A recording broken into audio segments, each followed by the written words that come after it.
जैसे जैसे तारीख नजदीक आ रही है वैसे ही जुबानी जंग भी और ज्यादा तेज होती हुई नजर आ रही है, क्योंकि देखिए सीएम शिवराज ने कल रात जोपट विधानसभा के कबीर सेज गांव में रात बिताई और इस मौके पर कमलनाथ ने मुख्यमंत्री पर निशाना साध दिया है। कमलनाथ ने ट्वीट करके लिखा है कि नेमावर कांड, खरगोन कांड, नीमच कांड, बालाघाट डबरा का पाप रात गुजारने से धुलने वाला नहीं है। जब तक इनकी जांच सीबीआई को नहीं सौंपी जाती, उन पीड़ित परिवारों को न्याय नहीं मिलेगा, तब तक आपकी सरकार के माथे पर ये दाग धुल नहीं सकता है।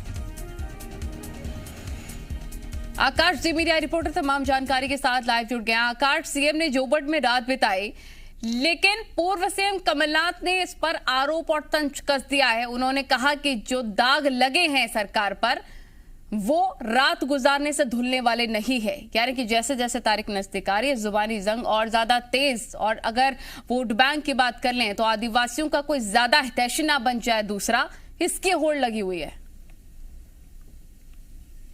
बिल्कुल, देखिए एक बार फिर से वो यादें ताजा हो गई हैं। उन घटनाओं को कमलनाथ ने इस ट्वीट के जरिए ताजा किया है, जो घटनाएं बीते दिन हुई थी, चाहे वो खरगोन की बात हो, धार की बात हो, नीमच की बात हो। इन घटनाओं को लेकर एक बार फिर से सरकार पर विपक्ष हमलावर हुई है, क्योंकि शिवराज सिंह चौहान कल जोबट दौरे पर पहुंचे थे और जोबट आदिवासी इलाका है, यहाँ पर आदिवासियों के बीच रात गुजारी थी। इसी के साथ लंबे समय से जो सीबीआई जांच की मांग की जा रही थी वो एक बार फिर से सामने आ गई और फिर से कमलनाथ ने इन घटनाओं पर सीबीआई जांच की मांग की है और कहा है कि अगर सीबीआई की जांच नहीं होती है तो ये जो दाग सरकार के ऊपर लगे हैं वो धुलने वाले नहीं है। चूंकि आदिवासियों पर उस वक्त अत्याचार हुए थे और सरकार ने इन पर कड़े एक्शन भी लिए थे, लेकिन उपचुनाव 4 विधानसभा सीटों पर है, 1 लोकसभा सीट है और जहां पर जोबट जो विधानसभा है ये सीट बेहद अहम है। यहां पर आदिवासियों का वर्चस्व है, आदिवासी बाहुल्य इलाका है और पूरे मध्य प्रदेश की बात करें तो मध्य प्रदेश में कई बार आदिवासियों ने ही राजनीतिक पार्टियों की दिशा और दशा तय की है। इसीलिए चाहे मुख्यमंत्री शिवराज सिंह चौहान की बात हो या फिर पीसीसी चीफ और पूर्व मुख्यमंत्री कमलनाथ की बात हो, दोनों ही आदिवासियों के हितैषी बनने की होड़ में लगे हुए हैं। जहां कल सीएम शिवराज ने जोबट में आदिवासियों के साथ रात गुजारी और आज एक बार फिर जिन दौरे पर हैं वहां पर भी आज कार्यकर्ताओं के साथ, आम जनता के साथ रात गुजारेंगे। तो इस पर अब विवाद शुरू हुआ है, सियासी घमासान मचा हुआ है और कमलनाथ ने सरकार पर गंभीर आरोप लगाए हैं कि इन पर सीबीआई जांच इन मामलों की होनी चाहिए। कुल मिलाकर आदिवासियों का हितैषी किस तरह से बना जाए, किस तरह से उन्हें साधा जाए, चूंकि आदिवासियों का बड़ा वोट बैंक है, चाहे अब वो 2023 विधानसभा 97% आबादी आदिवासियों की है और यही दशा और दिशा भी तय करेंगे। समीकरण बना भी सकते हैं, बिगाड़ भी सकते हैं और यही वजह है कि बीजेपी हो चाहे कांग्रेस, दोनों का फोकस इन पर है। रात गुजारी गई जोबट में, सीएम के द्वारा कई बड़े ऐलान तक आदिवासियों के लिए कर दिए गए। हालांकि जिन सीट पर उपचुनाव है वहां पर योजना लागू नहीं होगी, लेकिन योजना के बारे में जानकारी जरूर दी गई होगी आदिवासियों को। वहीं पर कांग्रेस अब इसका काट ढूंढ रही है कि कैसे फायदा ना मिले बीजेपी को, क्योंकि हमने देखा भी आकार 2018 में आदिवासियों की मदद से सरकार कांग्रेस की बनी थी। अब एक बार फिर से आदिवासी हितैषी दोनों ही पार्टियां बन रही हैं। बिल्कुल नलिनी, देखिए आदिवासियों का जिस तरह से आपने आबादी बताई है तो मध्य प्रदेश में एक बड़ी आबादी है जो कभी भी किसी भी राजनीतिक पार्टी की दशा और दिशा को बदल सकती है। 2018 में कांग्रेस को इसका अच्छा खासा लाभ हुआ, पार्टी सरकार में आई, लेकिन लंबे समय तक नहीं चल पाई, वो अलग विषय था। लेकिन आदिवासियों का ही नतीजा था कि कांग्रेस की सरकार मध्य प्रदेश में एक लंबे अंतराल बाद बनी थी। ठीक है, आपके पास लौटेंगे। रजनीश अग्रवाल बीजेपी का पक्ष रखने के लिए हमारे साथ जुड़ गए हैं।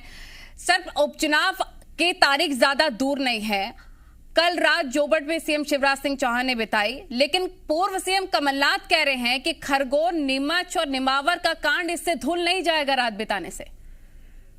देखिए, ये पूरे दाग जो काले हैं कांग्रेस के ऊपर हैं। सबको पता है कि नेमावर कांड के जो आरोपी हैं, जिनके डीएनए में कांग्रेस रही है, खानदानी कांग्रेसी रहे हैं और इसलिए हर घटना के पीछे जिस प्रकार से वितंडा खड़ा करने का काम करते हैं, अराजकता फैलाने का काम करते हैं, विध्वंस फैलाने का काम करते हैं, बयानों में इनके केवल लड़ाई झगड़ा दिखेगा, बयानों में केवल लोगों से लोगों को लड़ाने का काम दिखेगा, जाति के नाम पे विध्वंस दिखेगा। इनमें हिम्मत है तो आदिवासियों के रोटी, कपड़ा, मकान, पढ़ाई लिखाई, दवाई के बारे में चर्चा कर ले, मुद्दों पर चर्चा कर ले, बताएं आदिवासी कल्याण मंत्रालय बनाया किसने, बताएं आदिवासियों की लघु वनोपज खरीदने का काम, समर्थन मूल्य पर खरीदने का काम किया किसने? बताएं, पैरों की चप्पल। ठीक है रजनीश जी, आरपी सिंह जी खुद जुड़ गए हैं कांग्रेस का पक्ष रखने के लिए। आप जो सवाल पूछ रहे हैं उनसे ले लेते हैं। रजनीश जी कई गंभीर आरोप लगा रहे हैं कि आपने आदिवासी जो वादे किए थे वो पूरे नहीं किए, बताइए आरपी जी।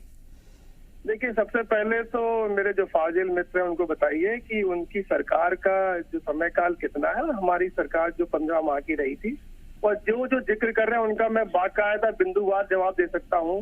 जिन आदिवासियों को, इनको याद दिला दूं, ग्वालियर शिवपुरी में आके जो चप्पलें बांटी थी माननीय शिवराज सिंह जी ने, वो चप्पलें जो थी वो फटी टूटी चप्पलें थी और उसमें उनको रिएक्शन भी हुआ। देखिए, अभिनय करना और सेवा करना एक अलग अलग विषय है, और भारतीय जनता पार्टी में जो जितना बड़ा नेता है वो उतना बड़ा अभिनेता है। तो अभिनय करना एक अलग विषय है। खरगोन को भूल गए क्या कांड हुआ वहां पे?